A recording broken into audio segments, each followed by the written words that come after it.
today we will see laws of exponents with integral powers.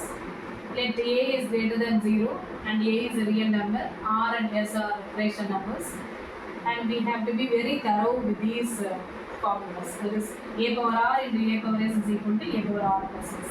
A power r divided by a power s is equal to a power r minus s.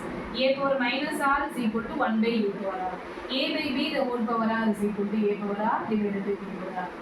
And this is MCQ question, very important. A power 0 will give the value 1.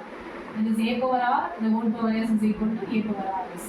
A power r into b power r, this can be written as ab the whole power r.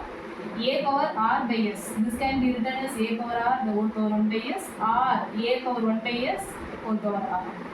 A by b the whole power minus r is equal to b by a the whole power r. And you have to be very thorough with all these laws of exponents with integral powers. It is very important. It is mandatory to learn.